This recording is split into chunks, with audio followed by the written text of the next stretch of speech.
আসসালামু আলাইকুম ওয়া রাহমাতুল্লাহ। বাংলাদেশ জামাত ইসলামীর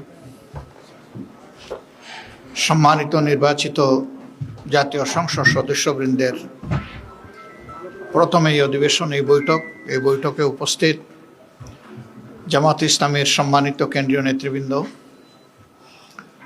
নির্বাচিত সংসদ সদস্যবৃন্দ এবং সাংবাদিক বন্ধুগণ,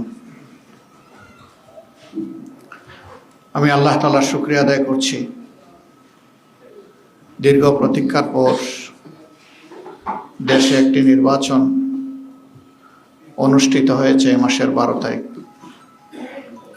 এই নির্বাচনের দুটি দিক ছিল।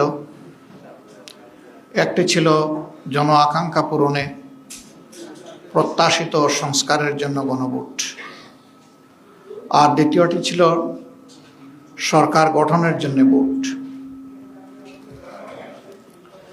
এই নির্বাচন বাহ্যত শান্তিপূর্ণই হয়েছে। কিছু জায়গায় কেন্দ্র দখল, এজেন্ট বের করে দেওয়া, কিছু উচ্ছৃঙ্খল আচরণ, এগুলাকে একদিকে রাখলে বাহ্যত মনে হবে এটি শান্তিপূর্ণই হয়েছে। জনগণ বিপুল উৎসাহ উদ্দীপনায় ভোটও দিয়েছে, কিন্তু ভোট দেওয়ার পরের অধ্যায়টা ছিল অস্পষ্ট।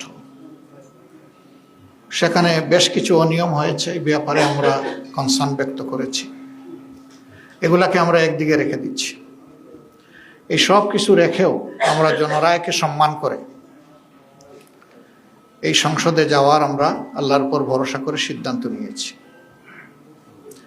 এবং আমরা সেই সাথে এই অভিপ্রায় ব্যক্ত করেছি যে অতীতের গতানুগতিক ধারায় নয়, বরঞ্চ একটি সুষ্ঠু ধারা রাজনীতিতে ফিরিয়ে আনার জন্যে বাংলাদেশ জামাত ইসলামী এবং আমাদের সঙ্গীয় অপরাপর যে দলের নির্বাচিত সংসদ সদস্যরা আছেন, তারা আমরা গঠনমূলক দায়িত্বশীল বিরোধী দল হিসাবে আমাদের দায়িত্ব পালন করব ইনশাআল্লাহ।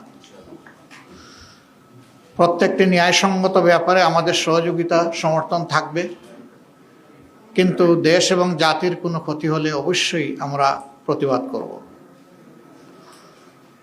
কোরআনের মূলনীতির ভিত্তিতেই আমাদের এই অবস্থান স্পষ্ট। আল্লাহ তাআলার হুকুম অনুযায়ী তাআওয়ানু আলাল বিররি ওয়াত তাকওয়া ওয়া লা তাআওয়ানু আলাল ইসমি ওয়াল উদওয়ান, তোমরা ন্যায়সঙ্গত কাজে সহযোগিতা করো, কিন্তু অন্যায় অপকর্মে তোমরা সঙ্গী হইও না। অর্থাৎ